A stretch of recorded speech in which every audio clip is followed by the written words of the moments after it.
Ok, bonjour tout le monde, bonsoir, bienvenue à ce premier atelier Code avec moi de la saison. Moi, c'est Marthe Sarah, je suis coordonnatrice de Code avec moi IA avec Janvier. Et puis, c'est ça aujourd'hui, c'est notre tout premier atelier de la saison avec Lucie Luneau sur le climat et la science des données. Et donc, comme vous le savez, Code avec moi, c'est une série d'ateliers sur l'intelligence artificielle, mensuels, interactifs, où on discute, où on a des professionnels de l'industrie qui viennent discuter de plusieurs sujets sur l'IA, comme par exemple, la saison passée, on a eu des sujets comme la vision ordinateur ou l'apprentissage automatique. Et puis, ça, on invite des jeunes filles ou toute autre personne à venir en apprendre plus sur l'intelligence artificielle et à faire une activité de codage à la fin. Hey everyone, I'm Janvi, your other Code With Me AI coordinator. I'm a student at the University of Waterloo. Welcome to our first ever Code With Me AI workshop of the season. If you're new to Code With Me AI, and which a lot of you are, we offer monthly online and hybrid workshops focusing on data science and AI. Today we have Lucie Luneau here talking to us about climate and data science. Stay tuned for our 2023 workshops where we'll have some hybrid offerings and monthly workshops where you'll get to learn from and code alongside with industry professionals in data science and AI. Donc, pour ce premier atelier, on va vous laisser savoir un peu les règles de Zoom qu'on utilise pour les ateliers en ligne. Donc, c'est très simple. Si vous avez des questions, vous pouvez soit lever la main ou la poser directement dans le chat. Vous êtes aussi invité à ouvrir votre caméra si vous êtes confortable et à parler dans le chat, à utiliser des réactions, à réagir pour rendre l'atelier interactif et à ouvrir votre micro lorsqu'on vous aura laissé parler. Et on vous laisse savoir que l'atelier sera enregistré pour que vous puissiez y avoir accès à la fin. Just before getting started, a couple of Zoom rules. Please stay muted for the entirety of this workshop.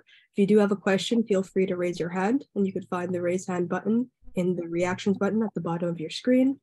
You are free to turn on your video, but just please keep in mind that this workshop will be recorded. And feel free to send any questions you have in the chat as well. So for a couple words, we'll have Stéphanie Geoffroy, the co-founder of Technovation Montreal, tell us a little bit about the program.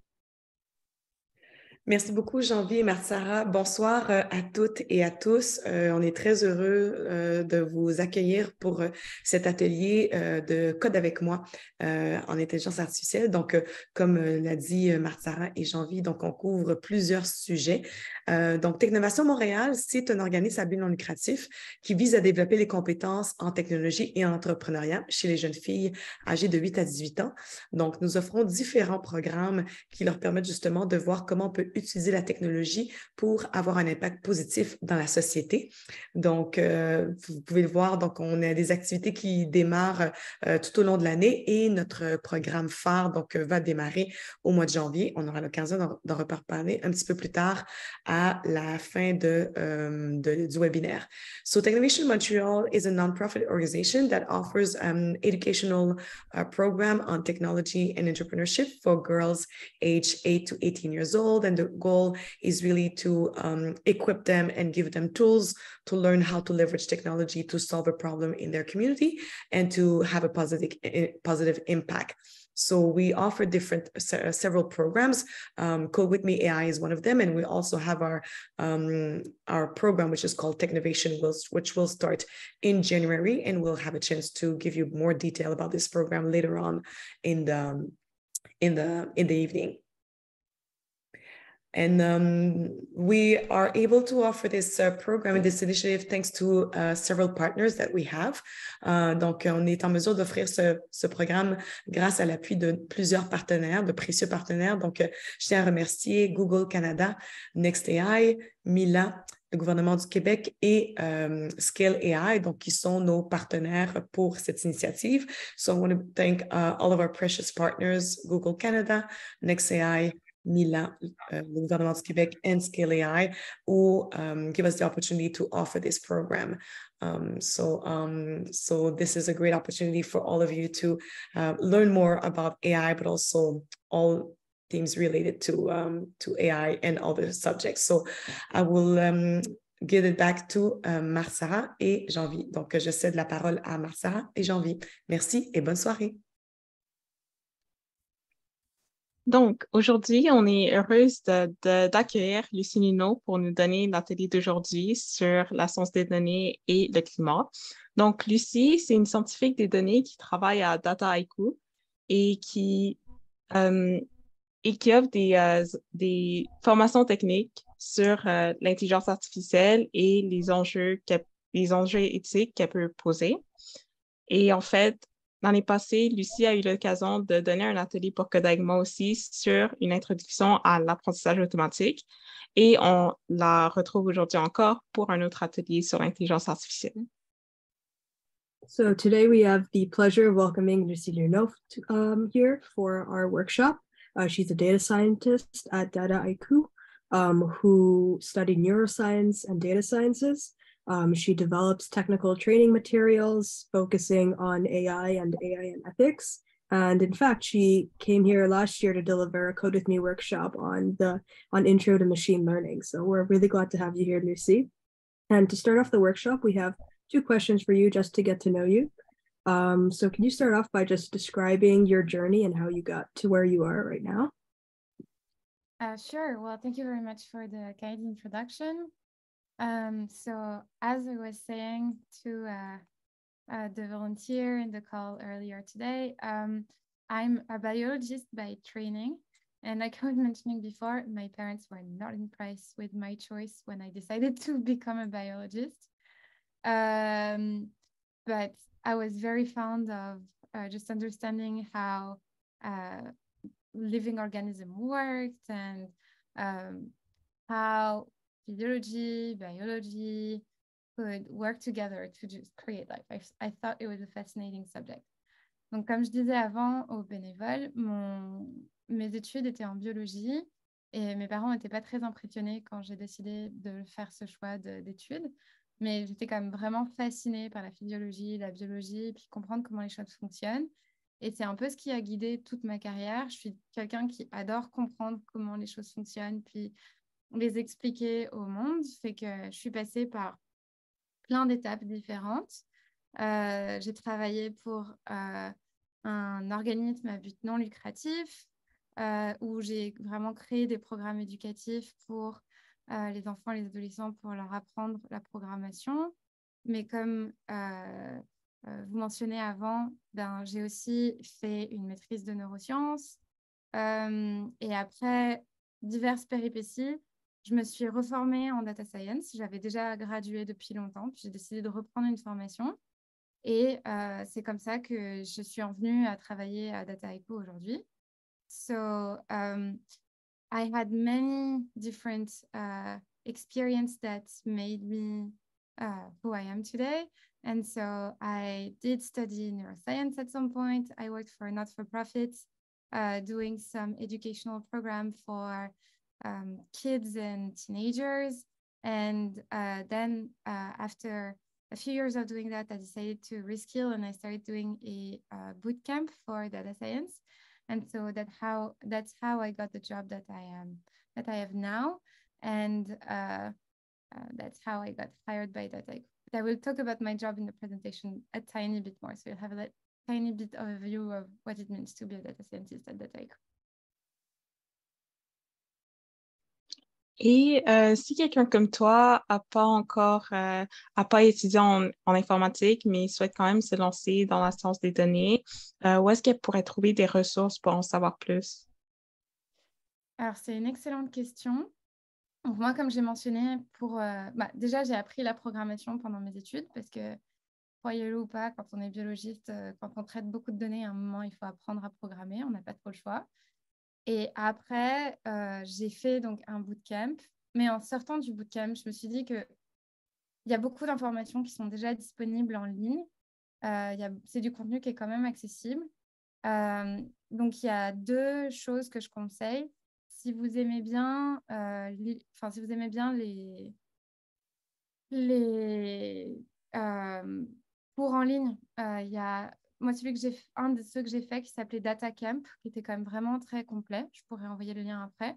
Il est payant, mais il me semble que c'est pas très très cher. Et sinon, il y a dans les cégeps de Montréal, il y a le Collège Bois de Boulogne. Je ne sais pas s'ils le font encore, mais à une époque, ils faisaient des cours à 2 $ l'heure pour se reformer je ne sais pas si c'était en intelligence artificielle exactement, mais c'était en traitement de données et en traitement de big data. Donc, je conseille ça aussi. So, Data Camp et Collège Bois de Boulogne, two really good resources if you want to learn more about data science. Awesome. Thank you, Lucy. So now we'll get into the content. So we'll pass over the control of the screen to you. Awesome. So I'm going to try to make that presentation as bilingual as I can, but sometimes I don't control my brain and I don't know in which language I talk. So just let me know if you want me to translate anything, if anything is unclear, if you want me to switch language, just, pop it in the chat and I'll do my best to translate in both languages. So my slides are going to be in French. So I'm going to try and talk in English and then summarize in French afterwards. So I'm a data scientist. I work for a company called Dataiku. And so when I started working on this presentation, I asked myself, okay, I want to introduce data science, but really, what is it? And I found this definition on Wikipedia. So data science touches upon different disciplines, methods, processes to gather scientific knowledge and ideas and concepts, which I found was a good definition, but that was very dry. Donc, cette définition que vous voyez à l'écran, je la trouvais bien, mais je la trouvais très sèche, pas très appétissante, on va dire.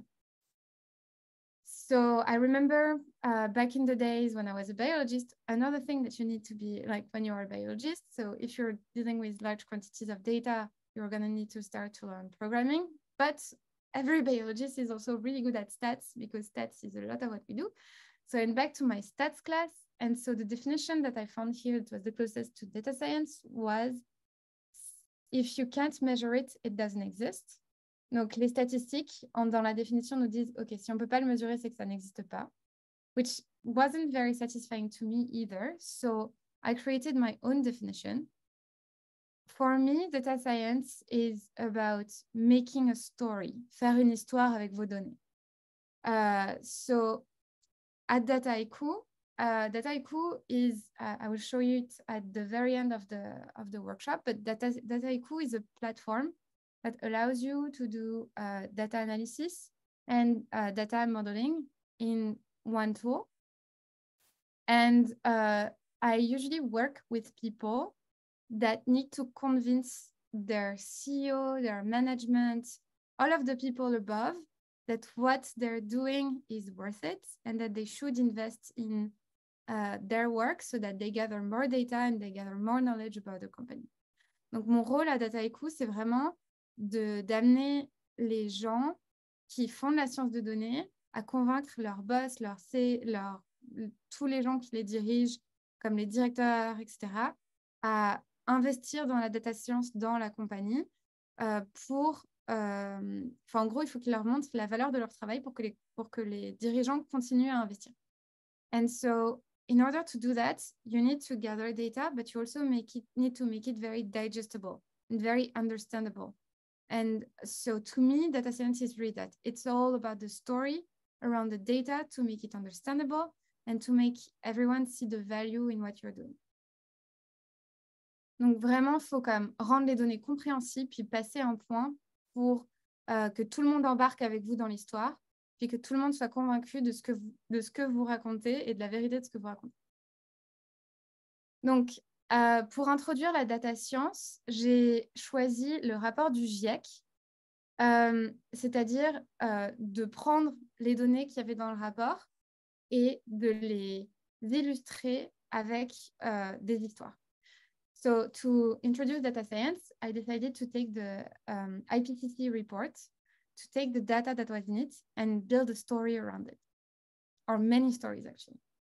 So we're going to see today what is IPCC, what is climate change, what are the impacts of climate change, where does CO2 come from. We're going to talk about attenuation and adaptation. We're going to talk about eco-anxiety, because I think it's something that we all feel. And then we're going to talk about data. Donc, aujourd'hui, on va voir tous ces sujets. C'est vraiment une présentation assez large qui part du IPCC puis qui va jusqu'à l'éco-anxiété. Et on va voir qu'on va aller au travers de ce voyage vraiment avec un loop de data science, avec une loupe de data science. So what is IPCC? IPCC is 72 authors from 65 countries with 10,000 references.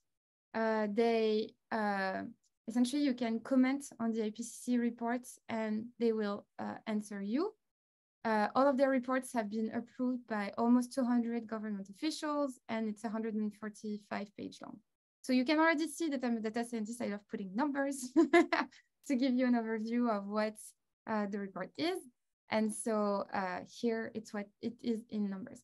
Donc, le GIEC, c'est comme un regroupement d'experts de vraiment tous les pays différents. Et dans leur rapport, il y a tous ces chiffres-là.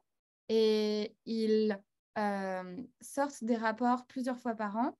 Les données qu'on va étudier ce soir, c'est vraiment des données récentes qui datent de 2021-2022, parce que je voulais que vous ayez l'information la plus récente sur les changements climatiques. So what does IPCC do? So like I mentioned, it's a group of experts from around the world, and they're really like the reference in terms of analysis of climate change. So who are they? They are volunteers. They're not paid for their work. They might be paid by universities because they're mostly professors, but the work that they do for IPCC is free. They are basing their work on meta-analysis. What it means is that they don't do, they don't go do measures on their own. Like they don't go in the field and measure things. They base their work on articles that have been reviewed and been published already. And they are very collaborative. It's like very universal, all around the world collaboration. And it's neutral, meaning it's not paid by anyone. It's not on the government. They don't work for the government. They don't work for NGOs. They don't work for anyone. They just are very neutral on the subject. Donc, ce n'est pas des gens qui travaillent pour le gouvernement, ce n'est pas des gens qui travaillent pour des ONG, ce n'est pas des gens qui travaillent... c'est vraiment des bénévoles, des professeurs bénévoles qui font ça sans être payés pour que leur travail reste le plus objectif possible. Ok, donc de quoi est-ce qu'on parle quand on parle de changement climatique? Donc ça, c'est la partie... c'est la partie pas le fun. Et la partie pas le fun va durer un petit peu encore au travers de la présentation, mais je pense que c'est vraiment important de s'y intéresser. Et donc, du coup, de quoi on parle quand on parle de changement climatique? On parle des températures qui ont augmenté depuis l'ère industrielle. Donc, je vous ai mis un graphe ici. En gros, ça, c'est tout le climat depuis le paléolithique. On voit que depuis 1850, donc depuis la création des premières usines, en fait, la température moyenne a augmenté de 1 degré. Et les experts pensent que c'est 100% lié à l'activité humaine. So, if the way that we measured climate change is that we measured the climate since the Paleolithic era, so they went and they did ice samples, like those big ice samples, that allowed them to assess the climate since the Paleolithic. And as you can see here, ever since the factories have been invented, it rose by 1 degree. Avant qu'on passe à autre chose, je voulais juste aussi mentionner pourquoi est-ce que je me suis intéressée au changement climatique, puisque c'est pas genre super riant, très joyeux comme exemple, mais en fait, moi, je vois ça un peu comme, c'est comme un problème dont on entend beaucoup parler dans le monde. Mais finalement, si on ne s'y intéresse pas de près, puis si on ne lit pas vraiment les rapports scientifiques, on n'a pas une information très claire. Et c'est difficile de se faire une opinion sur qu'est-ce qu'il faut faire, qu'est-ce qu'il ne faut pas faire, etc. Et moi, je suis un peu comme... Ma philosophie, c'est genre, quand j'ai peur de quelque chose, parce que le changement climatique, ça fait peur, ben, j'aime bien en apprendre plus. C'est un peu comme le principe d'un film d'horreur. Dans le film d'horreur, qu'est-ce qui fait peur? Ben, c'est qu'on ne connaît pas le tueur, en fait. On ne sait pas qui c'est, il est caché, il est dans les buissons, on ne sait pas qu'est-ce qui va se passer. Fait que c'est ça qui fait peur. Donc moi, pour réduire ma peur, ben, mon système de défense, c'est d'en apprendre le plus possible. So I just want to say before we start, like why I decided to study climate change is because I feel like it's something that is very scary. And the thing with scary things is that I'd like to know more about them. So in movies, when you have a serial killer, if it's a horror movie, often we don't see the serial killer. It's sort of like hiding in the bushes or something. And this is why it's frightening. It's because we don't really have a good understanding of who they are.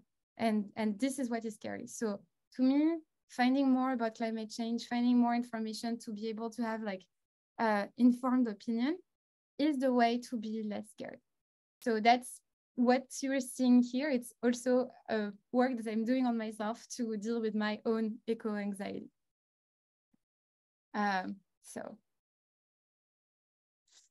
So let's dive into it. So IPCC give us essentially 5 scenarios over the future. And that's the main thing that whenever you start reading about climate change, it's the first thing that you're going to hear about is those 5 scenarios.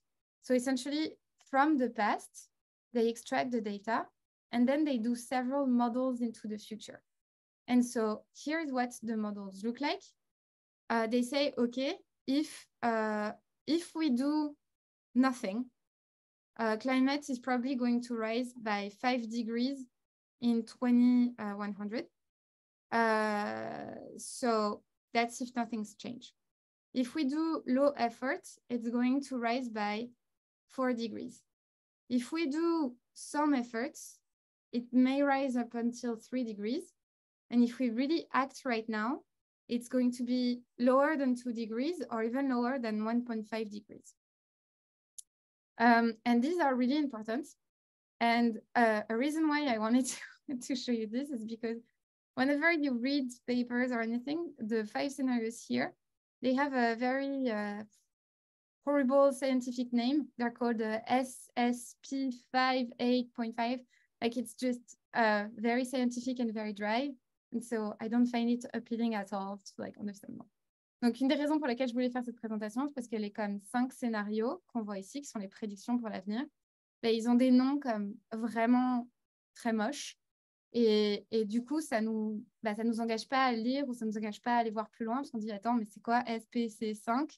Et quand on lit le rapport du GIEC qui dit SPC5 partout, t'es là, mais attends, c'était quel truc? Enfin, c'est un peu compliqué. Donc, le fait de se dire, OK, bah, SPC5, ça veut dire rien ne change, puis c'est 5 degrés, etc., etc. Le fait de les remettre dans l'ordre, ben, moi, ça m'a aidé à mieux comprendre, puis j'espère que vous aussi, ça va vous aider à mieux. Donc, pourquoi est-ce que c'est important de s'occuper d'une différence de 5 degrés? So we may not know what 5 degrees more than what we have looks like, because as you've seen in the history of the world, that never happened to have a climate that was that warm. So we don't know what it's going to look like, but we have a good idea of what 5 degrees less means. So before our era, there was a little ice age where the temperature of the whole Earth was 5 degrees below what it is now. And this is what it looked like. Donc, quand on était dans l'âge de glace, voilà comment est-ce que le climat, enfin, voilà de quoi est-ce que le climat avait l'air. Donc, il y avait 5 degrés de moins. Et on voit que déjà au Canada, enfin, le Québec, on serait comme sous la glace. Et comme, enfin, vous voyez la différence entre ça et ça. C'est comme si on avait shifté et que tout le Canada, maintenant, c'était le pôle Nord. Donc ça, c'est une différence de 5 degrés en négatif. Donc, vous pouvez imaginer ce qu'une différence de 5 degrés en positif, ça peut faire. Ça va absolument tout changer. Donc, aussi, avant qu'on commence de vraiment dive into les conséquences, pourquoi c'est important de s'intéresser à une différence de 1,5 ou de 2 degrés? Ben, en fait, les conséquences ne sont pas linéaires. Donc, ça veut dire qu'en fait, les conséquences, si on augmente de 0,5 degrés, ben, les conséquences vont être beaucoup plus drastiques que si on augmente de 1,5... non, pardon. La différence entre 1,5 degrés et 2 degrés, elle est vraiment très forte. Genre, si on regarde par exemple sur les poissons, si on augmente de 1,5 degrés, ben, on va perdre 1,5 million de tonnes. Et si on va jusqu'à 2 degrés, ben, on perd 3 millions de tonnes. Donc, c'est 2 fois plus. Donc, la température n'a pas augmenté de 2 fois plus. On est passé de 1,5 à 2. Ce n'est pas du tout 2 fois plus. Mais par contre, certaines conséquences sont 2 fois plus. 1,5 degrés, on garde certaines barrières de corail. 2 degrés, on n'a plus de barrières de corail. Donc, c'est vraiment comme... faut comprendre ça comme quelque chose de... Chaque 0,1 degré, c'est quelque chose qui est important. And the problem here also, and why I think it's also confusing for us to understand, it's because it is a very complicated and very intricate problem. So here I have given a representation of all the systems that are going to be affected by climate change. And you can see like we go from one simple fact, which is more CO2 in the atmosphere, and we go to famine, wildfires, all of that. And it's really, really complex to model. So from one little thing, we have infinite more complexity. And also, so I don't know if you see here, but I've put some arrows in red, and that is a retro feedback. And this also makes climate science hard because we may know how it's going to impact this way, but the impact that way is going to be harder to measure. So if you think about it, like if the temperature raises, we're going to have more wildfire. And more wildfire, the fire creates smoke, and in the smoke, you have CO2. So if the temperature rises, more wildfire, more CO2, and then it becomes like a loop.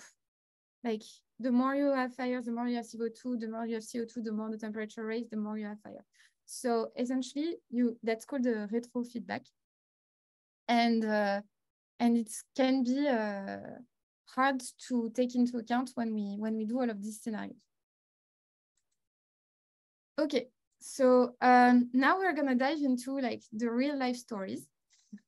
So here is an example with storms, and what you're gonna see that I've done over the next few slides is that I've taken a slide from the IPCC report, and I've put it into stories not about the future, but about the present.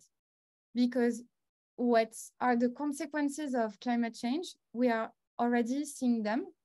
And you can think of extreme climate events, like a storm. We're going to talk about this in once again. And it's only going to get worse. So for instance, if we talk about storm, so the visualization is a bit weird, but I don't understand like those little points, why they did that. It's a bit absurd, I think. But you see that if we just look at the numbers, like don't look at anything else, you see that present is like 1 degree more, like we said, like our temperature is already a degree above what it should be.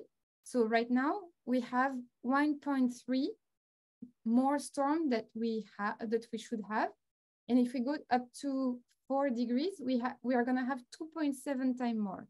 So that means that we are gonna almost have 3 times as many storms as we have.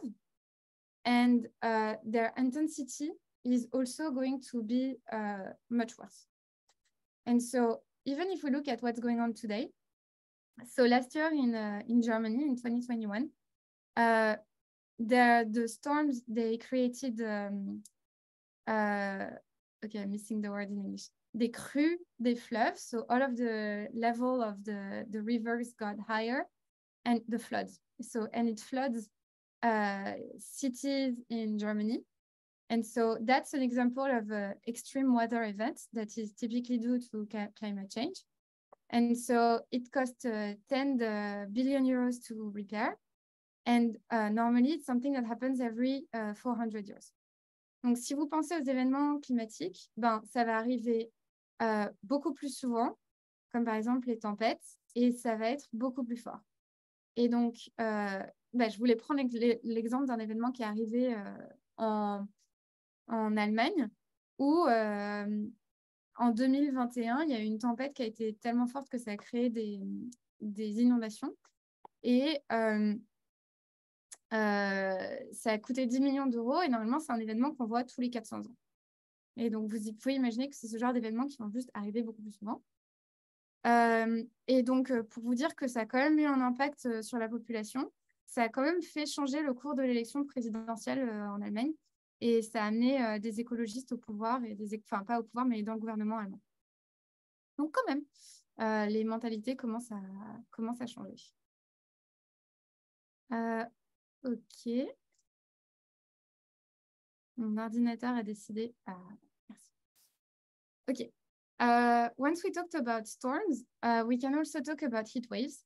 So to me, that is pretty straightforward.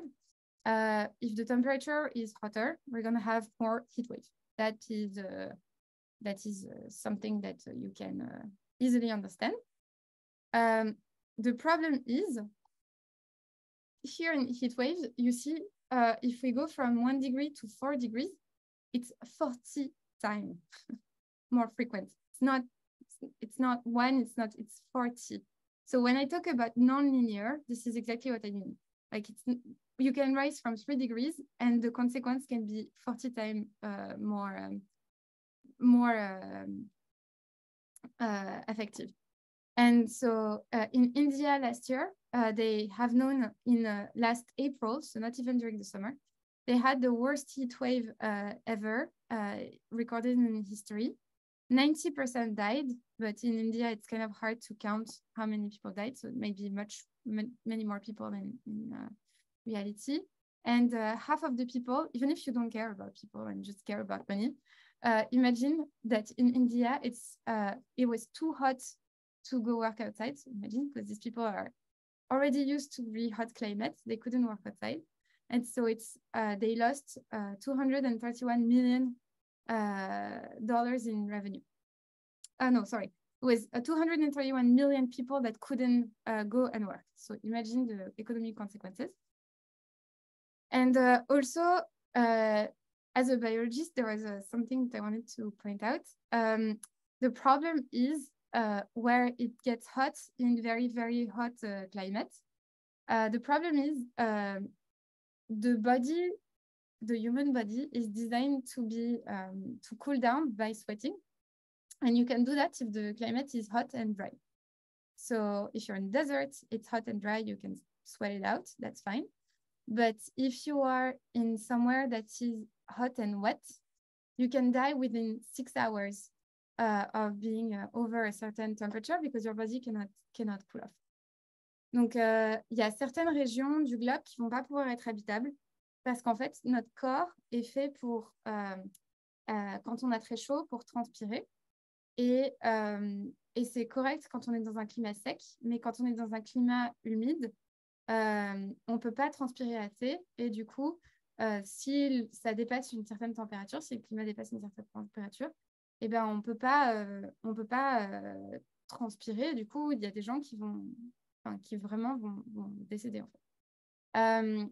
Et aussi, une conséquence de la heatwave en Inde, c'est que ça a créé des énormes pénuries de courant parce qu'en fait, tout le monde mettait le air conditionné pour que il fasse moins chaud. Mais en fait, ça a comme complètement surchargé le réseau, puis plus personne n'a été capable d'avoir de l'électricité. And so one thing that I wanted to mention as well is that it's going to be very hard for people to be working outside, even if you say you live in a big city where everyone has AC and like oh, okay, I'm gonna be fine no matter what. Well, there's still work that needs to be done outside, like construction, lots of occupation actually that needs to be outside. And so sometimes if it's too hot, people literally won't be able to work outside. Okay, so one other example that I wanted to give you is wildfires, because so this is another schema. As you can see right now, or it's a little above right now, the risk of wildfire in Europe, even in Southern Europe, is kind of moderate. And if we reach 3 degrees, you see that it's like almost the entire country of Spain that is in a realm of a lot of risk of wildfire. And essentially, that's gonna be an issue. It used to be an issue in like other parts of the world, like for instance, Australia used to also always have wildfires that were very intense, or California, or places like this. But Northern Hemisphere, or these parts of the Northern Hemisphere and the European continent, not so much. But now we can see that everywhere in Europe is going to be at risk. Do you have any questions so far? I haven't monitored the chat or anything. Hopefully not everyone is depressed and went to cry into a pillow or something. That's not the goal at all. Once again, it's like just getting to know the danger, I think, is always good. Ok. Je ne sais pas à quel point j'ai traduit, mais en gros, ce que cette slide veut dire, c'est que avant, il y avait des risques de feu assez limités. Enfin, il y avait quand même des feux dans le sud de l'Europe, mais c'était quand même relativement limité. Et avec le changement climatique, si on dépasse 3 degrés, ça va être tout le sud de l'Europe qui va être vraiment à risque. Ça, c'est quelque chose dont on ne parle pas assez, mais qui est vraiment un risque, surtout pour nous qui vivons, enfin moi, par exemple, qui vis à Montréal. Ça, c'est quand même quelque chose qui est vraiment important. C'est que le niveau de l'eau va monter pour 2 raisons.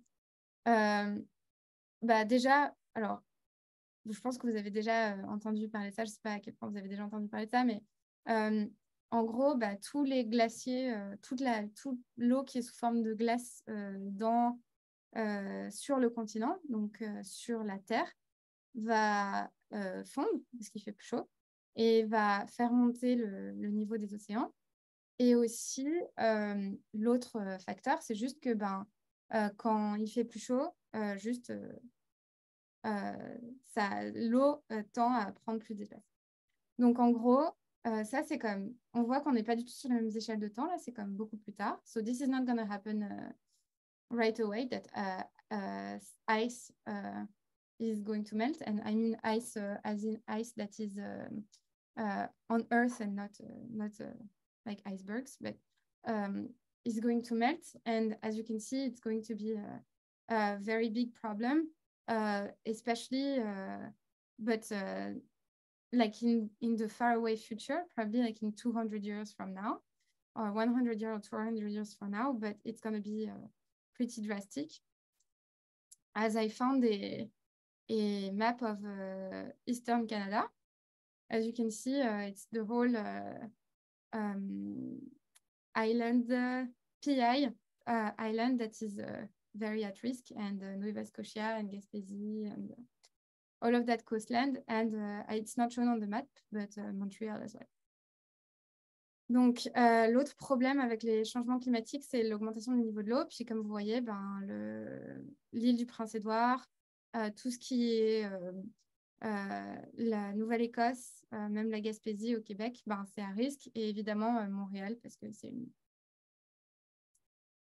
Donc, contre ça, vous allez me dire, oui, mais l'humain est super fort et il va réussir à s'adapter. So, you're going to tell me human species is really smart and we are going to adapt. So let's talk about humans being very smart, and let's talk about a country that is very, very used to floods, like the Netherlands. So the Netherlands, they have essentially created new land for the country by raising dikes all around their territory to make more land for them. And so in 30 years, they were able to only gain 40 centimeters above sea level, which can last up until 2050, and then it's gone. And if they want to keep this land, they have many options. Like they have two options. They can deposit more sand on the beach, or they can raise their dikes again. The problem with this is that at some point there won't be enough sand to raise the dikes more. And the problem is that the dikes are very porous, and the salt from the sea still manages to go through and to make the land not very suitable for agriculture. And on top of that, whenever there is a storm or whenever there is a threat of a storm, they need to put an anti-storm barrier that close off big ports like the port of Rotterdam. I don't know how well it's in Canada, but it's like the biggest port in Europe that brings all of the goods in all of Europe. So if you like, it's millions and millions of dollars. Donc du coup, bah, c'est ça, en Hollande, ils ont leur plan pour lutter contre perdre leur continent, c'est de faire des digues. Mais le problème, c'est que ces digues deviennent poreuses, donc c'est embêtant pour l'agriculture. Qu'à un moment, il n'y aura juste plus assez de sable pour faire des digues et qu'en plus, ça bloque des ports majeurs. Donc, c'est un problème pour distribuer les biens en Europe. So, the alternative is to just retreat and say, let's give it back to the sea. And this is the strategy that they are more and more adopting. Et le plan B, bah, c'est juste de se retirer puis de laisser la mer faire. Et c'est de plus en plus les plans qui sont annoncés. So the problem with adaptation is that even if it's something that is crucial, it is very expensive. It takes a lot of time. It can be very unpopular depending on how bad situation is. And it's not available to per country because once again, it's very expensive.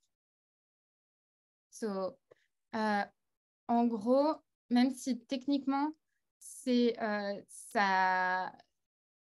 possible de s'adapter au changement climatique, c'est pas toujours souhaitable parce que ça coûte très cher, parce que de toute façon, il y a des pays qui vont juste pas avoir cette option.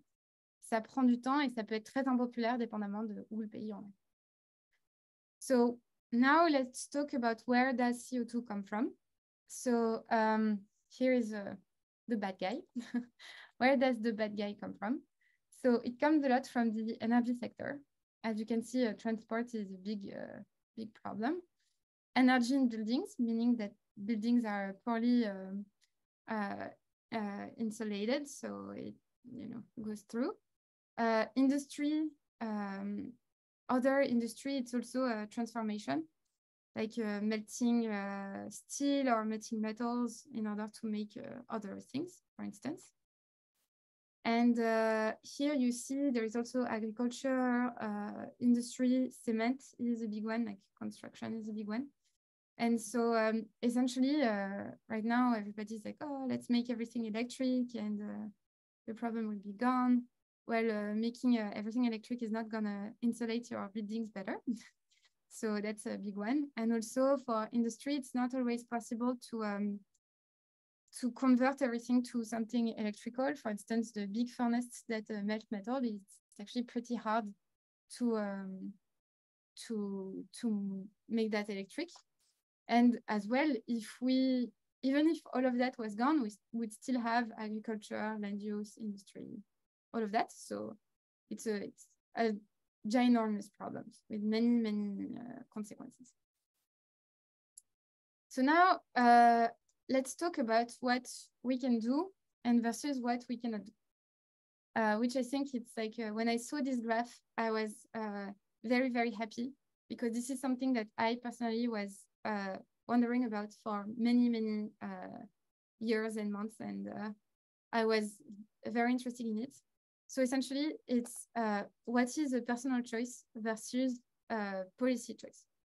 Donc, c'est quoi, qu'est-ce qui peut jouer sur le changement climatique entre les choix personnels puis les choix du gouvernement? Et donc, tout ce que vous voyez en bleu, c'est les choix personnels. Donc, c'est pas ridicule, spécifiquement sur la nourriture. On pourra en reparler si vous avez des questions.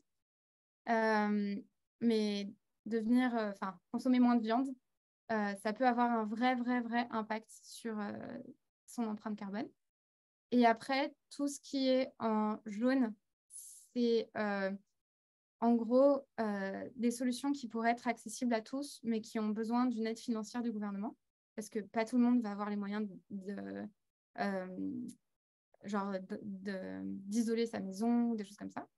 Et tout ce qui est en rouge, c'est directement lié à des investisseurs institutionnels. Donc, c'est directement lié au gouvernement. Donc, en gros, quand même, le pouvoir du gouvernement, c'est vraiment pas négligeable, c'est vraiment énorme. Mais il y a aussi quelque chose qu'on peut faire.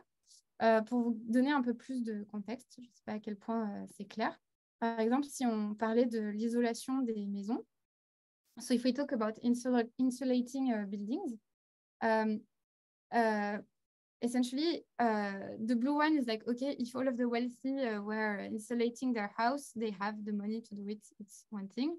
Then it's like, okay, if the government gives insulate all of their building, that would be like the red. And if the government gives incentive, like money to people to insulate their houses and buildings, then it's the yellow.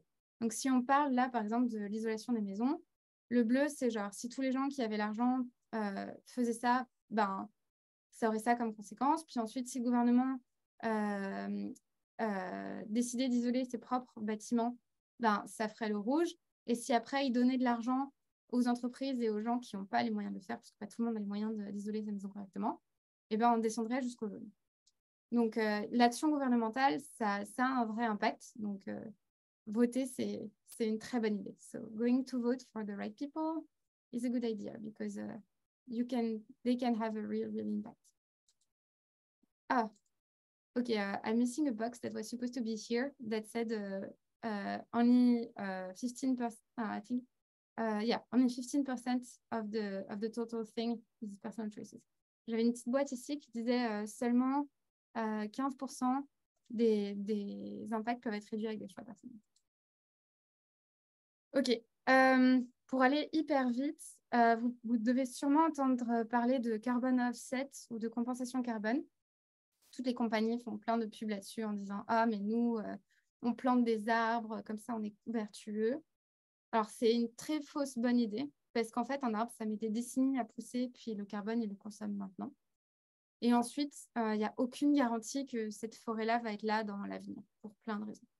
So, carbon offset is a bad idea, because a tree takes decades to grow, and there is no guarantee that in 10 or 20 years, it will still be there for many different reasons.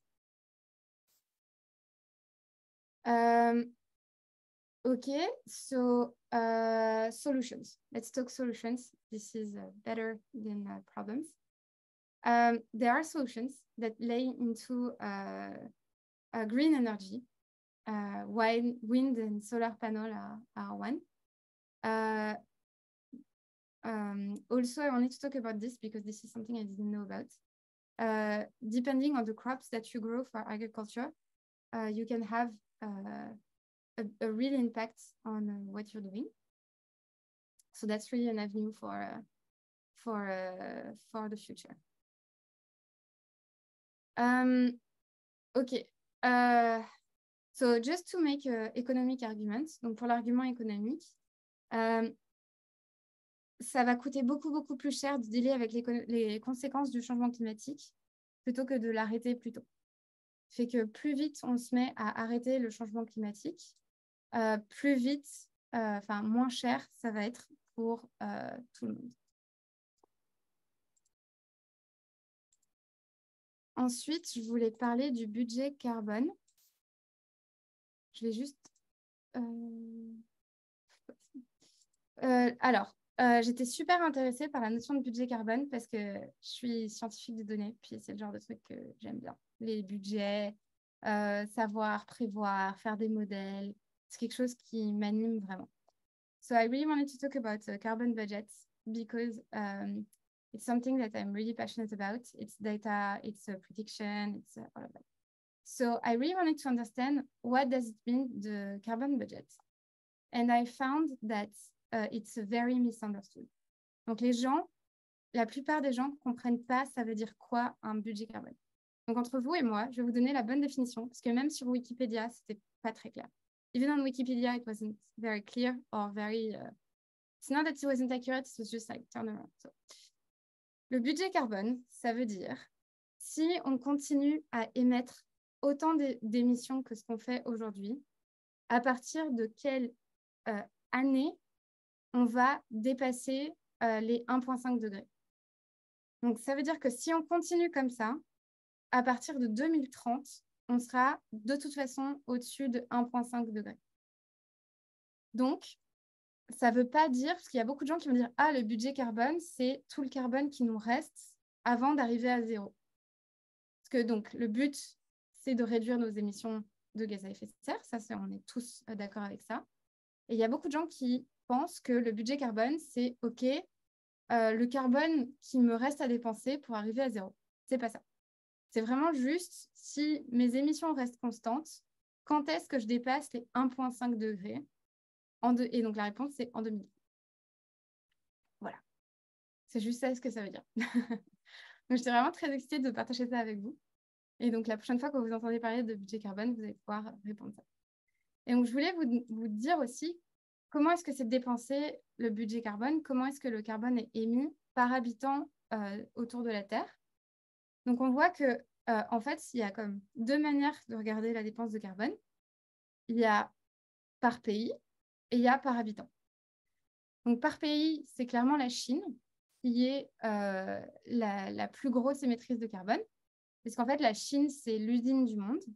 It's the factory of the world. So that's why it's the biggest emitter of carbon of the world. Because this is, they manufacture all of the products that we use. But if you look by habitants, because there are so many habitants and so much of them are very poor, they're not emitting that much carbon by habitant. If you look at Canada, for instance, at a global scale, you can say it's not that much compared to other countries like China or the US. But if you look by person, it's really quite a lot. It's more than China, actually. So I just want to show you that this is a complicated conversation and there is many angles to attack it from. And so you really need to understand what people are talking about. Because especially in the far right and like not climate change deniers, but like the far right or the conservatives or at least in France, I'm going to talk for the country of France, like conservatives in France, they love to say like, oh, France is only this much gigaton of carbon, so it's not our problem. We don't care about that.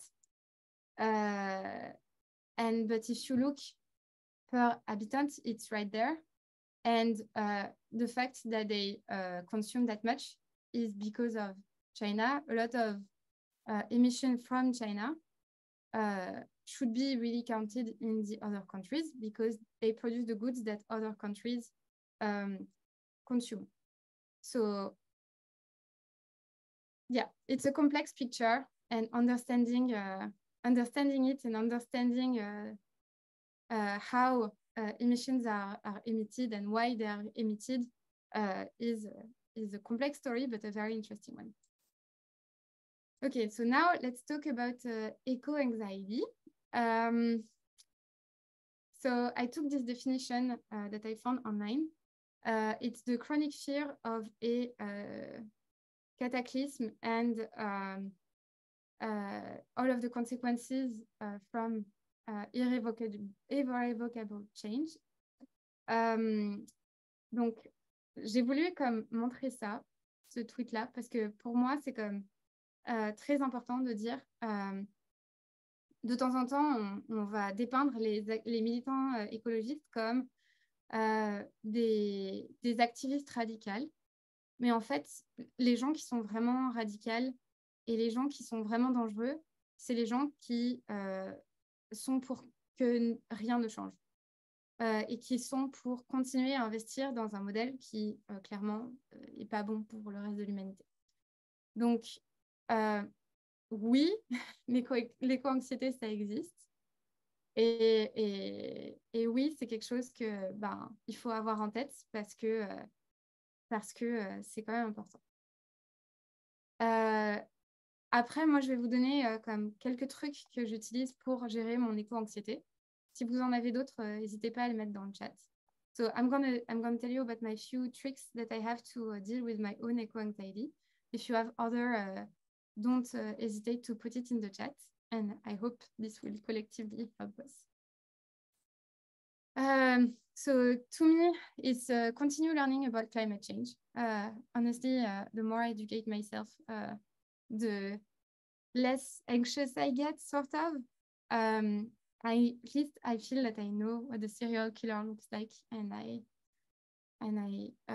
like that more than not knowing. Status quo is not an option anymore. Ça veut dire comme il faut avoir les discussions inconfortables et il faut poser des questions inconfortables aux gens. On peut s'en parler un peu si vous voulez. Moi, c'est quelque chose que j'ai commencé à discuter dans mon entreprise. Dataiku est vraiment pas une entreprise modèle pour les changements climatiques. Mais le fait d'avoir des gens qui adressent ces questions-là, ça permet de commencer des conversations, puis de commencer des conversations avec des gens qui ont probablement jamais entendu parler de ça avant. So, I started conversation at my company. Honestly, my company is not better than other companies when it comes to climate change, really not. And so starting conversation, and especially starting conversation with people that probably never heard that point of view, or it did not affect them in their life personally, is important because it exposed them to a different point of view. Accepter la dissonance cognitive. Alors, that's a very neuroscience word, but cognitive dissonance ou dissonance cognitive, c'est comme l'inconfort de vivre dans un mode de vie avec des habitudes dont on sait qu'elles ne sont pas toujours bonnes, mais en même temps de continuer à vivre quand même. So cognitive dissonance is to know that you're living with a lifestyle that is not necessarily the best for the planet, but still continue to live. And faire the baby steps that you're comfortable with. Donc, de faire des petits pas avec lesquels vous êtes confortable. Donc, je ne sais pas si vous avez des exemples de petits pas à faire, mais je peux vous donner les miens. Par exemple, j'ai arrêté de manger de la viande. Je m'habille dans des friperies. J'essaye de réduire mes allers-retours avec la France parce que je suis immigrée, fait que ma famille n'est pas au Canada. Donc, essayer de limiter les allers-retours, même si c'est difficile. Ça, c'est pas mal ce que je fais. Et je sais que je ne suis pas parfaite et que j'ai encore des efforts à faire. Mais le tout, c'est d'en être conscient puis de continuer là-dessus. Est-ce que vous avez des questions? So, my baby steps, I don't know if I translated that. My baby steps are I stopped eating meat because this is, like I showed you, one of the biggest impacts that you can have. I only wear second-hand clothes, or mostly 90% of my clothes are second-hand. I try to take the plane less, even though for me it's quite difficult because all of my family is in France, and so it's really difficult to see them less.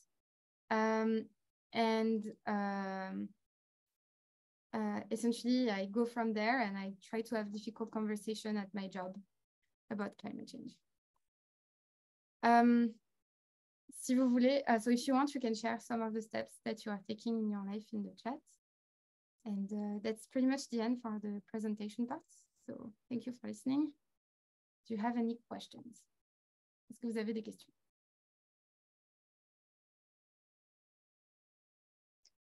Merci Lucie pour la présentation, c'était vraiment intéressant.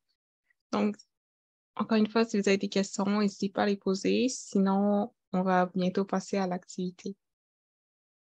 Thank you, Lucie, for a wonderful presentation. We're now going to jump into the coding activity portion of the presentation. So I just sent a link into the chat of the coding notebook that we'll be looking at. So your C will show you how to open it, find the file that we're working on, and navigate your way around our activity. And in the chat, let us know if you have any technical problems with opening up the link I just sent. I am muted. So if you click to the link, it's gonna take maybe a few seconds or maybe up to a minute, depending on your internet connection to open, and you should see something like this. If you don't, let us know. And feel free to put a thumbs up reaction if this is what you see.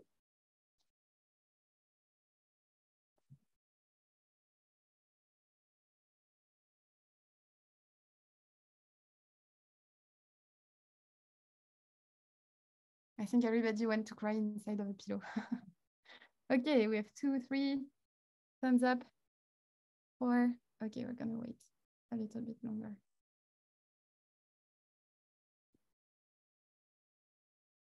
Okay, so while we wait for everyone to be connected, I'm gonna introduce what we are going to do today. So my goal was to show you actually that doing some models about climate change is not too complicated. Even if you have 1 minute of experience with programmation, with coding, you can start doing some modeling, or at least understand how the models are made. And so we are going to use data that I found online that are the real data for Canada, or actually the world consumption of carbon. So if you want, you can open the first thing, which is carbon, the first with the orange logo over here. You can double click on it, and it's going to lead you to this. So this is a Jupyter Notebook.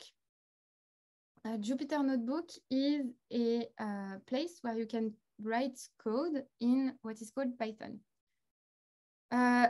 So Python is a language of coding language that is really made for statisticians. Donc ça, c'est un notebook Jupyter.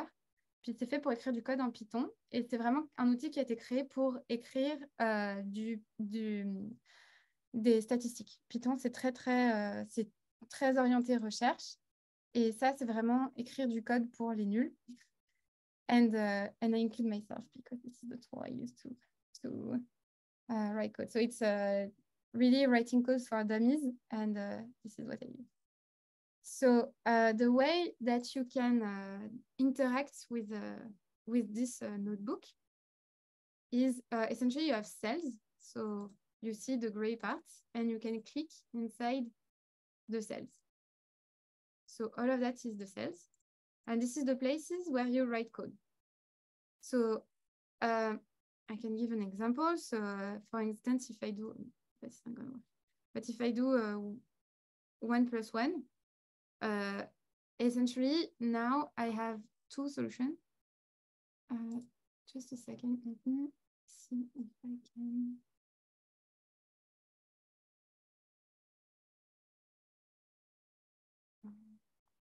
There you go. Sorry, I was looking for my pointer tool.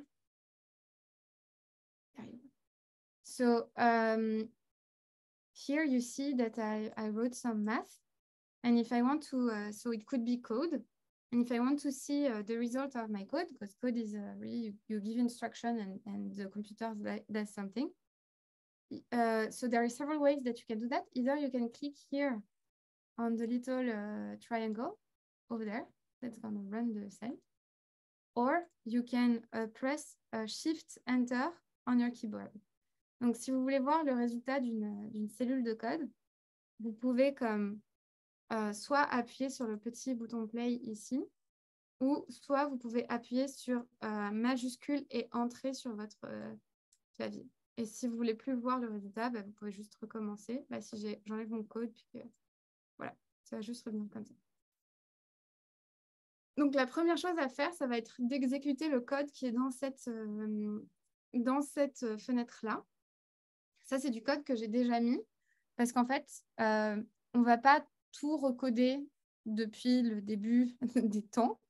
Il y a des gens qui ont codé des librairies, donc qui ont déjà fait des petits bouts de code qui vont nous aider à faire les opérations qu'on veut faire ce soir.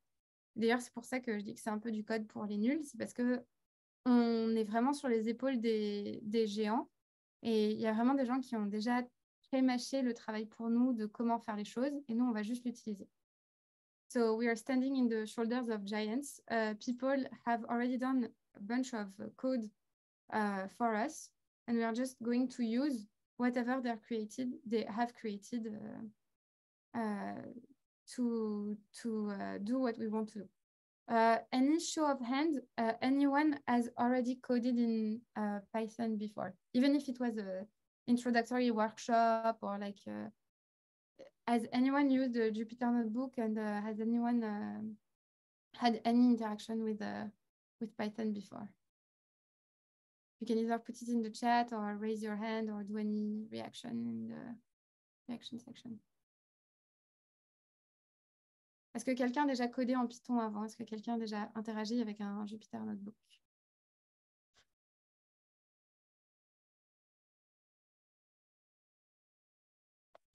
Ok, personne. Never used Jupyter, but I have coded in Python before. Oui, ok.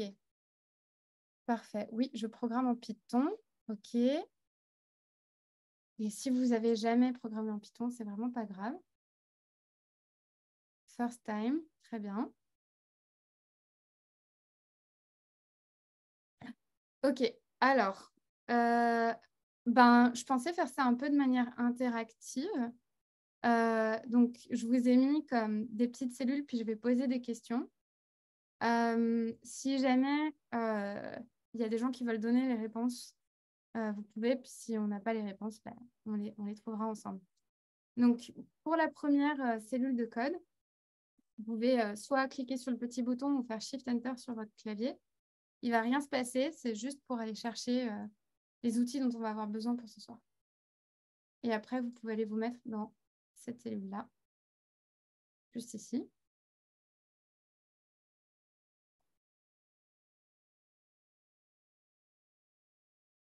Alors, je n'ai pas parlé du tout de l'environnement aussi dans lequel on évolue. Ici, c'est un Jupyter Notebook, mais un peu spécial, c'est un Jupyter Lab. Et en gros, les données qu'on va utiliser, elles sont déjà ici. Donc, ne le faites pas en même temps que moi, mais juste pour vous montrer les données. Elles sont juste ici. Et donc là, en fait, on a déjà des données sur tous les pays du monde et toute leur consommation depuis... c'est pas tous les pays du monde d'ailleurs, certains pays dans le monde, c'est ceux pour lesquels on a des données. Et je pense que ça remonte depuis 1959. Donc, on a quand même beaucoup de données. Et nous, avec notre code, on va essayer d'aller les chercher. Est-ce que quelqu'un a une idée? En même temps, si vous n'avez jamais utilisé Jupyter Notebook, vous ne le savez probablement pas. Comment est-ce qu'on peut aller lire un fichier CSV? Donc, CSV, ça veut dire Excel, ça veut dire tableau. Ça, si on regarde son petit nom à lui, normalement, voilà, là, on voit son nom complet. C'est un peu petit, mais vous voyez que ce fichier s'appelle consumption emission.csv. Ça veut dire comma separated value. Et c'est juste le fichier donné. Très bonne question. Ces data, ça vient... Alors, je peux vous le montrer. D'ailleurs, il faudrait que je vous le donne, ce site internet. Il est vachement bien. D'un site internet qui s'appelle Global Carbon Calculator. Et en gros, ils ont une place où on peut calculer toutes les données. Enfin, on peut prendre, toutes les données. Et donc, on voit qu'on a toutes les émissions par pays. Alors, c'est un des datasets qui est là ou qui est sur le site internet de référence. Mais c'est les vraies données de consommation de carbone mondial. Donc, pour lire un fichier CSV, donc je vous ai mis les réponses dans le fichier Jupyter Notebook directement. Si vous cliquez sur la petite flèche, ça va descendre. Et donc, en gros, il faut faire ça. Donc, je peux le retaper. Donc, df égale pd.read CSV. Donc, ça, c'est la commande pour aller lire le fichier CSV. Et après, on peut mettre le nom du fichier. Donc, comme je vous avais montré, c'est ça. Donc, c'est consumption-emission.csv. On peut l'écrire. Il faut l'écrire avec des petits guillemets parce que c'est comme ça que l'ordinateur va comprendre que c'est un mot et que ce n'est pas un chiffre. Parce que sinon, tout le reste des lettres, là, c'est des fonctions. Donc, c'est des petits bouts de code qui vont nous permettre d'aller lire le données. Et donc, il y a quelqu'un qui avait trouvé. Read CSV, exactement, c'est la fonction pour aller lire les CSV. Donc, ça, c'est vraiment juste ce qui va nous permettre d'importer les données dans notre Jupyter Notebook et qui va nous permettre de les lire. Donc, that is just the function that's going to allow us to go read the data. .csv. And you need a quote. Emission with an S. So I'm making sure to make a lot of mistakes when I code so that you feel better. For the little, yes, for the hints, you can just click on the little arrow.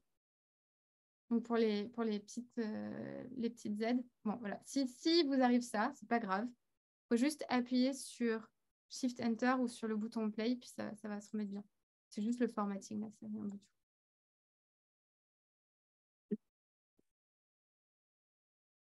Donc voilà. Et si j'exécute cette cellule, il ne va pas se passer grand-chose. Je vais pas... Enfin, mes données vont être stockées dans cette variable DF. Donc en gros, là, j'ai pris tout mon tableau et je l'ai mis dans DF. Mais du coup, là, je ne le vois pas. Est-ce que quelqu'un... So all of my data, like my bit table is now in my variable called DF. So this is sort of like a DF is now sort of like a box that contains all of my table. So anyone has any idea how I can visualize DF? Est-ce que quelqu'un a une idée de comment est-ce que je peux visualiser DF? Et DF, c'est pour data frame.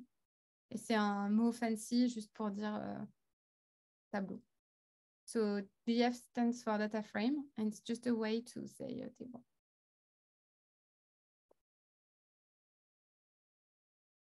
No idea? Ok. df.head, exactement. Ben, en fait, même, il y a une manière encore plus simple. Si j'écris juste df et que j'exécute, donc j'appuie sur la petite colonne, et ben, je vois que là, je vais voir toutes mes données.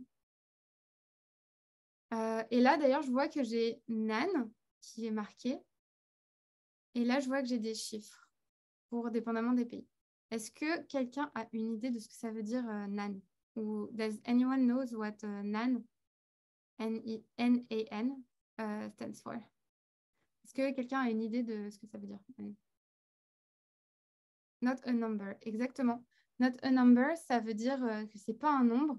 Et c'est comme si on avait mis 0 à la place. D'ailleurs, je pense que là-dedans, là-dedans, c'est juste vide, en fait. C'est à chaque fois qu'il y a une cellule vide là-dedans, ça devient un NaN dans cette interface-là. OK. Alors, maintenant, je vois que j'ai toutes les données pour tout le monde. Mais je veux juste sélectionner les données du Canada. Et en gros, la manière... je peux poser la question et que quelqu'un sait, mais je vais juste vous montrer, en fait, parce que c'est super facile en Python. Pour aller sélectionner une colonne, je peux juste... Alors, si vous voulez, il y a la réponse si vous cliquez sur la flèche. Mais on peut juste aller le sélectionner avec des square brackets, avec des accolades carrées. So you can just go and collect it with a square accolade. Et vous pouvez juste écrire le nom d'une colonne et ça va aller le chercher. Et là, en fait, toutes les données que je vais avoir là, c'est juste les données du Canada. Si je vois... là, c'est quand même là-dedans, mais croyez-moi, ça, c'est juste les données du Canada.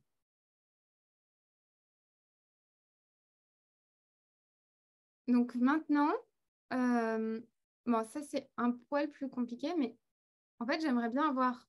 Donc là, j'ai toutes les colonnes du Canada, mais du coup, comme j'ai juste les colonnes, OK, now I have all of the data for Canada, but I don't know from what year. Là, j'ai perdu l'information de l'année, en fait.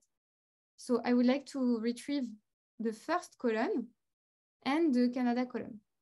And so let me show you how to do that. So my first column is called col 0. If you want, there is the response over here.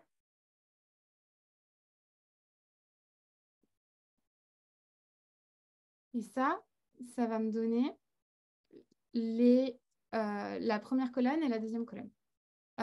So why is it two square brackets here? It's just a question of syntax. It's not super dans le data. Je n'ai pas réussi à rentrer dans le data. Qu'est-ce que je dois faire? Mais en fait, tu vois, là, what you can do is that you have all of the answers here. So you can literally just go inside. Don't care about the formatting. You can copy this and paste it here. Et là, pareil, you can just go here. You can go in the formatting, no problem. You can copy and paste. Voilà, ça va mettre juste les 5 premiers rangs, parce que des head, ça permet de sélectionner un certain nombre de rangs, ici 5. Et ça va être ça. Donc, si tu veux, tu peux juste vraiment aller, puis copier, puis coller.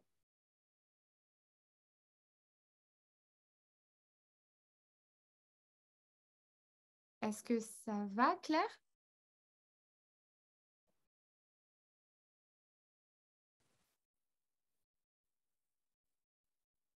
Okay, I'm going to assume it means yes, and that she's busy copy-pasting.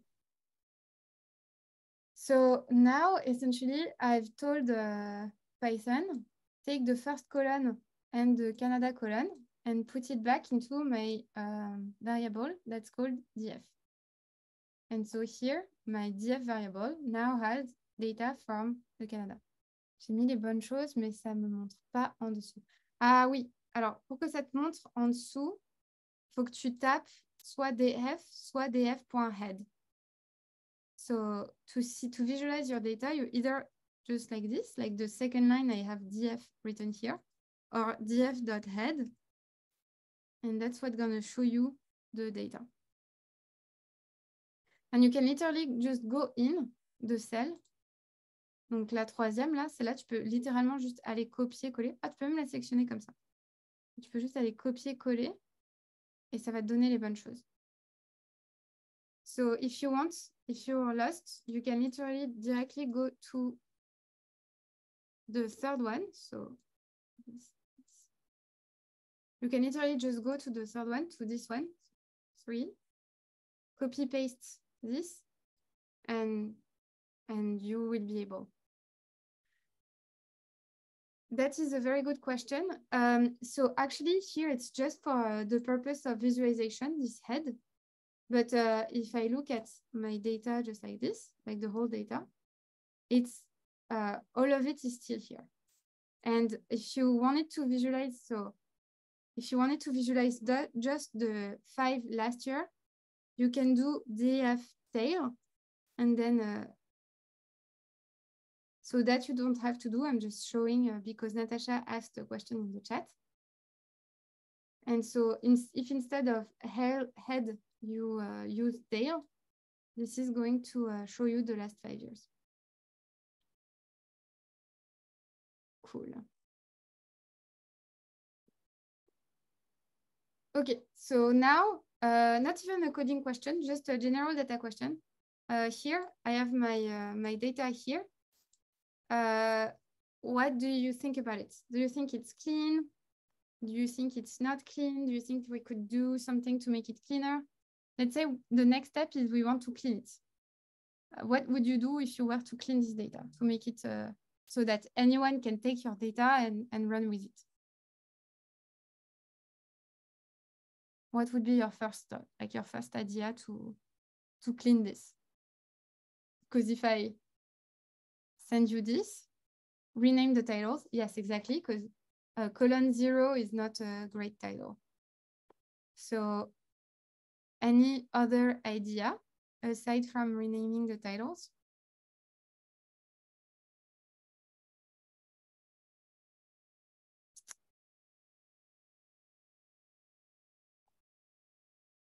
I'm sure Jean-Vie knows. Get rid of the nouns. Yes. Thank you so much. So indeed, so as you can see, it's kind of like this. When you look at this table over here, you have a bunch of empty cells that you don't need. So in order to do that, we are going to be using these two lines over here. So essentially this function, drop NA function. So I'm going to do the same thing as I did earlier, but drop NA, it allows you to drop all of the nans. It's just a function that's made to do that. And then I'm going to use this function that's called rename. And I'm going to say like, okay, for colon 0, please call it here. And in place equal true is just a way for it to stick in time. So let me try this first. You can go ahead and copy paste all of it. I'm just going to decompose it. So you see now that the data starts in 1990.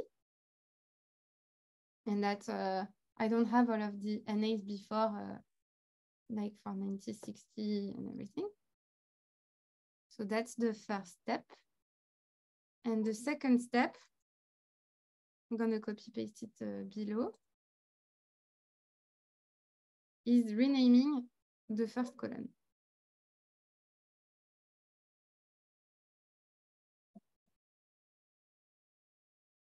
So now I have all of the years and I have all of my data that is in.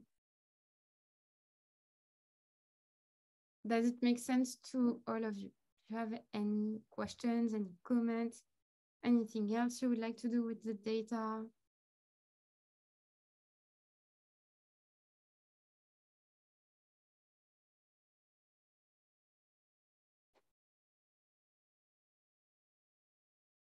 Okay, great. I guess it means that we're doing a good job so far. Okay, so the next thing is create a graph. So in order to do this, we are going to use this little function over here. So scatter stands for scatter plot. If you've never heard of scatter plots before, donc scatter, c'est pour scatter plot. Si vous n'avez jamais entendu parler de scatter plot avant, c'est juste comme un nuage de points. So it's just a cloud of dots. So there we go. So here we have all of the carbon emission for Canada from 1990 to 2020. Donc ici, on a comme toutes les émissions carbone du Canada depuis 1990 jusqu'à 2020. Donc, on voit que ça augmente vraiment beaucoup. On passe de quelque chose comme en dessous de 135, peut-être 132, jusqu'à ici. OK. Donc, j'ai une question de Claire qui me demande « How do I enter code? I write all the code, but nothing happens. » So you enter the code here, you copy paste, and then you click on the little triangle. And then things are going to start happening.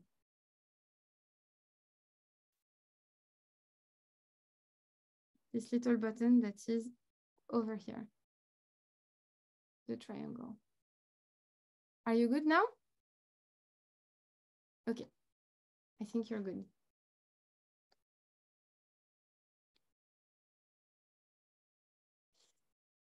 So as you can see, the emissions for Canada, they sort of go up, and then as of 2015-ish, they sort of drop a little bit. And now, what are they going to do? So this is where we are going to talk about modelization. So there is many ways to model data. Donc c'est là qu'on va parler de modélisation. Il y a beaucoup de manières différentes de faire des modèles de data. Et là, je ne vais pas vous le faire deviner, je vais vous montrer le code, mais on va faire différents modèles qui vont passer par ces points. What happens if it says it's wrong? I'm not sure I understand the question. Like, do you get an error message, Celeste? Is that what's going on? Okay.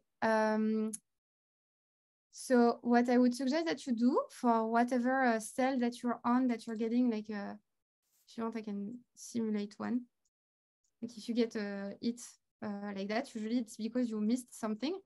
So I highly suggest that you go back, you copy what is in the solution. So be careful, don't copy what is in green, just copy what looks like code, and not that either. Just copy like what looks like a Python code. You literally copy, and then you can select everything that is in the cell.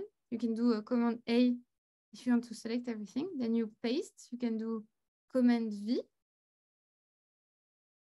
and then you can enter again. Oh, it's because it didn't. Okay. If something like that happens to you, you can also activate all of the cells one by one. And then it's going to start your code from top to finish. And then you should be good.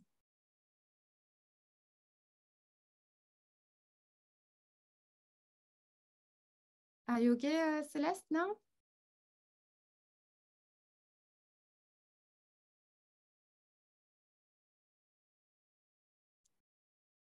Okay, I'm going to assume it's a yes. And if you're not, let us know, and we can help you.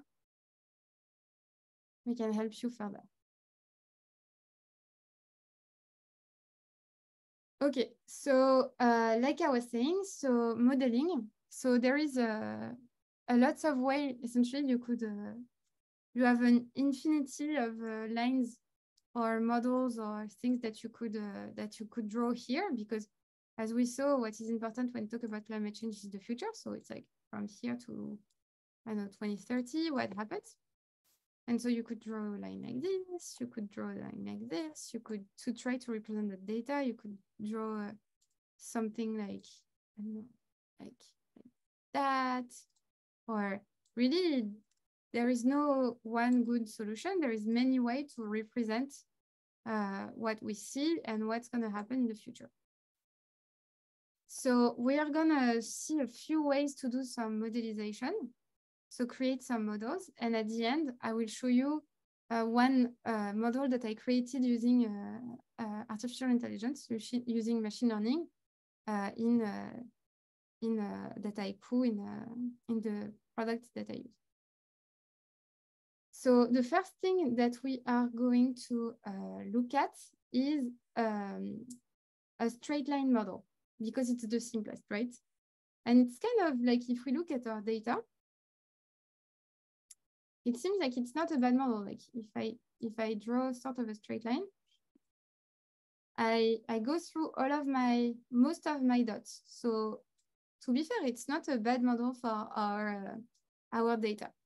It is so the goal of a model is to be as close as possible to all of the dots that are your data. And it's not a bad model, but it's kind of a scary one, because if carbon emissions start continue increasing up until infinity, it's a bad sign for humanity, but it's one of the possibilities. So we are going to start by create a linear model.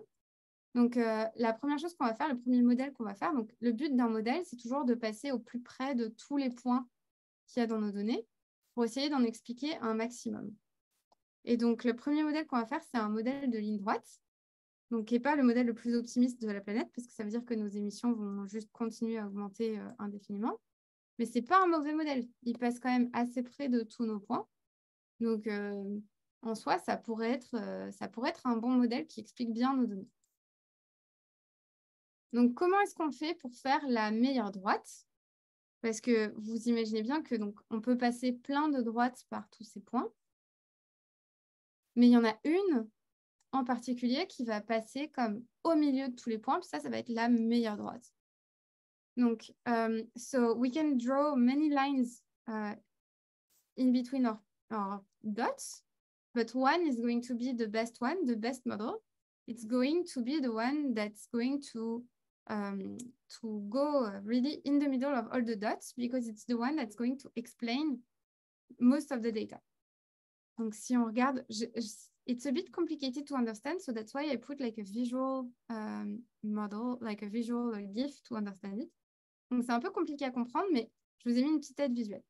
Là, mettons que nos données, c'est A, B, C, D, E, F. Et en gros, si je fais un modèle, bah, je veux quelque chose qui passe à peu près au milieu de tous ces points. Et donc, ça, par exemple, c'est la meilleure droite possible, qui passe vraiment au milieu de tous les points. Et ça, ce serait une droite, ben, pas géniale. Elles sont pas terribles, pas terribles, pas terribles. Pas terribles, pas terribles, pas terribles. Et finalement, quand j'arrive ici, bah, celle-là, c'est plutôt une bonne droite. Elle passe vraiment bien au milieu de tous mes points. Donc, elle est pas mal. Donc, en gros, il y a une droite qui est entre guillemets la droite idéale, qui est la droite qui va vraiment minimiser la distance entre les points et la droite. So there is an ideal line, which is going to be the one that minimizes the distance between all of the dots and the line. If you don't understand, please feel free to ask me questions because it's kind of difficult. It's going to be the most difficult thing that we're going to see today. It's going to be that. So you don't have to really understand the math behind it. Just remember that a good line model is a model that minimizes the distance between the line and all of the other dots. Donc, vous n'avez pas besoin de comprendre tout le code et toutes les maths derrière. Juste retenez que un bon modèle, enfin une bonne droite, c'est une droite qui minimise la distance avec tous les points. Et donc là, le code est déjà marqué. So here the code is already done. So even if you haven't done this thing before, you can just literally just scroll down. Donc là, vous pouvez juste comme scroll down and you're going to see the output of the code. And so here is the line. So Python calculated for us the line that is the best line for our models, for our data. Donc voilà, ça c'est une ligne, c'est Python qui a calculé la meilleure ligne pour nos data. Donc ça, c'est un des modèles possibles. Est-ce que vous avez des questions? Pas de questions? OK. Do you have questions? Any questions? No questions? OK. So another model that we could think of is not a line, it's a curve. Et ça, c'est comme une autre fonction qui peut calculer ça. C'est une autre fonction Python qui peut me donner une courbe. Et on voit que ça fit bien nos données aussi. So we see that this curve model, like this line model, was pretty good because it was in the middle of our points. But this one also kind of fits our data really well. Donc, une courbe, ça peut aussi très bien fitter nos données. On voit que là, ça marche bien. Puis c'est un modèle un peu plus optimiste qui nous dit qu'à partir de 2050, on n'émettra plus de carbone. On aime bien ce modèle. So it's another model that's a bit more optimistic and that kind of tell us that we will be at net zero carbon in 2050. So that would be a good model for emission. We would like this one to be true. But as we saw, we as individuals have a little part to play in that.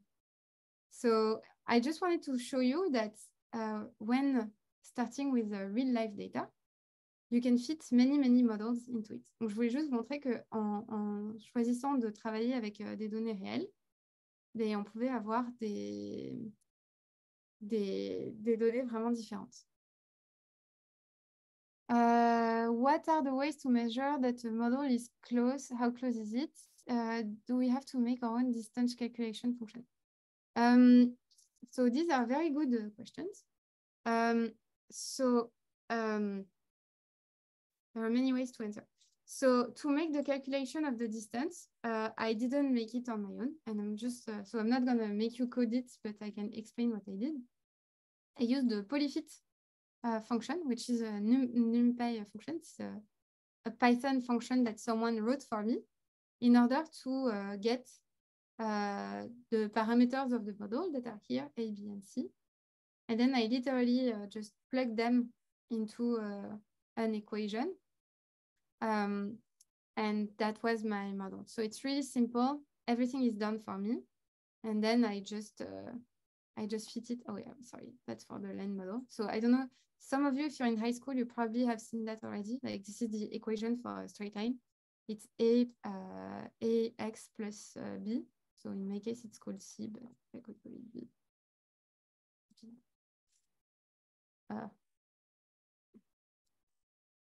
Ax plus b, that's the equation of a line. And this polyfit function just went and found the best straight line for me. So the goal of this is really to show you that, you know, here we have 1, 2, 3, 4, 5, 6, 7, 8, 9, 10, 11 lines of codes. It's nothing. It's not that complicated to do. So with very, very few lines of code and using real life data, you too can be a climate science not expert, but like you can go like to the power of starting to model your data really easily. And so for those of you who are a bit advanced mathematically, so this is the equation for a straight line. And this is a polynomial equation, and it's the equation for a curve. So once again, you don't necessarily have to understand this here today.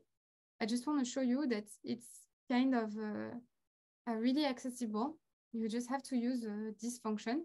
Next time that you have data or that you have like a cloud of data and you don't know what to do with it, you can literally pull this function and it's going to calculate the best line. The second question was about model fit, because you are absolutely right. We are not going to go into details tonight, but there is mathematical ways to find out if your model is good or not. And essentially, to say it very briefly, it's gonna be based on the distance between your dots and your curve. And no, you don't have to code it yourself. If you look online, you will find like tools to do that for you. Yeah, it's gonna be the best. So that is what you can do by hand just with your data. And once again, you see like this one is actually fairly good. Like I'm a data science expert, and I can tell you like at least for this part, it explains it really well. After, I'm not sure that the Canada emission, I mean, I wish, but I'm not sure that the Canada emission are going to drop that drastically. But at least for that part, it's I can tell you just by looking at it, it's a pretty good model. So here you see we did a pretty good model for emission. So now let's talk a little bit, like very briefly, about machine learning. So what machine learning is going to do, and so I did a little bit of machine learning on this data. It's not going to, so what it's going to do is that it's going to essentially take, it's going to do an approach like that, where it's going to fit different models, but it's going to do it in an automatic fashion. And it's going to do it not one time, not twice like me, but it's going to do it 1,000,000 times or 1,000,000,000 times. Like it's going to do it a lot, like a lot. And then it's going to be able to calculate which was the best. And so it's not smarter than you. It's just much more efficient at calculation. And so it's going to do it so many times that it's going to find something in the data that you haven't seen. And so just to give you an overview of what we did. There we go. So I went and plugged my data into a machine learning model. So once again, it's not the best model ever, just because we don't have enough data. We only have data since 1990. So it's a few, like it's like 10 or 20 or 50, less than 50 points. So it's not going to be super accurate. But here is what happened. So essentially, it took all of my data, and here was its prediction. As you can see, it's not so. the scale is a little different. Maybe if I like this, you will see the shape that we were seeing here. So this is exactly the same data. They just traced a line in between the points, but it's exactly the same data. And essentially what it tells us is not probably that it's going to drop like a curve like that, but more that it's going to flatten. And so that's the model. Doesn't mean that it's the truth either. It means it's another model. And I don't know if you see like the uncertainty of the model. So essentially, you see like there is the orange line, which is the model prediction. And in between, you have a huge, massive orange border, like light orange border. And this is called the uncertainty interval. That means the model tells you, okay, your model is here, but it might be here or it might be here. So you see the uncertainty boundary is between 35 and 65, which is 30, which is enormous when you see that. Donc là, en fait, ce que j'ai fait, c'est que j'ai plugué mon modèle, mes data dans un modèle de machine learning. Et donc, c'est exactement les mêmes données, juste comme c'est en ligne, c'est plus en points.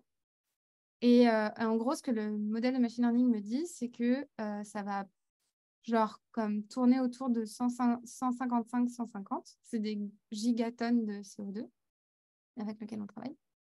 Et en gros, ce modèle-là, c'est plutôt un modèle qui devient plat. Donc pas qui descend en courbe comme ça, ou pas qui genre monte en ligne droite, mais qui devient plat. Et vous voyez que genre y a une espèce d'intervalle orange un peu plus clair autour de ma courbe, mais ça s'appelle l'intervalle d'incertitude. Ça, c'est comme énorme. Donc en gros, c'est juste qu'on n'a pas assez de données pour faire quelque chose de très très précis. Et donc il y a beaucoup d'incertitudes dans mes données.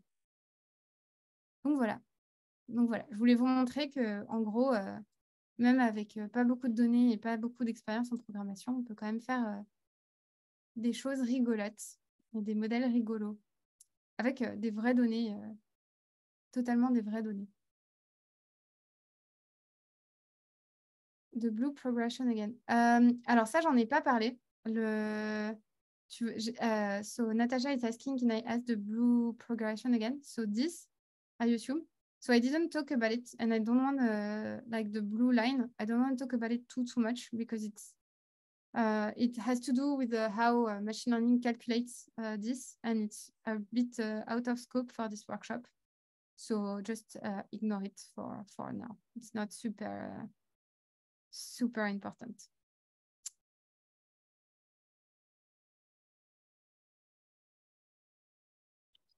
Super. Merci beaucoup, Lucie, pour cet atelier. L'activité était vraiment intéressante et j'espère que vous l'avez vraiment apprécié. Donc, c'est ça. Ça, c'était l'atelier d'aujourd'hui sur le climat et la science de données avec Lucie No. Et merci, Lucie. Yeah, donc, il y aura une... Go ahead. thank you, Lucie, for an amazing workshop and coding activity. Go. Donc, ça, c'est notre lancement pour la saison 2023 de Code avec moi IA. Donc, comme on vous a dit plus tôt, il y aura d'autres ateliers à venir sur l'intelligence artificielle et sur d'autres sujets super intéressants aussi. Donc, restez à l'affût sur nos réseaux sociaux qui se trouvent juste en bas, Instagram, Twitter et Facebook. Et sur les réseaux sociaux, on publie aussi des faits sur l'IA qui sont des excellentes façons de vous initier à l'intelligence artificielle et de voir des façons dans lesquelles elle s'applique dans la vie de tous les jours. Et aussi, le programme Technovation Montréal a déjà commencé sa période de recrutement. Donc, comme Stéphanie vous en a parlé tout à l'heure, c'est un programme super intéressant. Si vous êtes une fille âgée entre 8 et 18 ans et vous voulez participer, ou si vous êtes un mentor et vous voulez aider, vous pouvez vous diriger vers notre site Internet pour vous inscrire. Thank you all for attending our Code with Me AI workshop. If you'd like to attend our other workshops, we have a lineup ready in 2023. So there'll be a workshop each month, and there'll be a mix between online like this one and hybrid as well. If you have any topics that you would like to see related to AI or data science, you can email us about that too, or let us know in the chat now. In the meantime, we post AI facts on our website and social media. So these are little knowledge capsules of AI that we write just to get you guys just thinking about it a little bit more. Also, finally, Technovation Montreal is in the recruitment period right now. So we're looking for young girls who will participate in the program, but also mentors. So these could be university students or people who are in their careers who would like to know about technology and business, who'd like to help out with the Technovation program. And you could follow us on our social media accounts. One last thank you to our partners. And we hope you have a wonderful night. And thank you again, Lucy, for an amazing workshop. Thank you so much. It was a pleasure to be with you.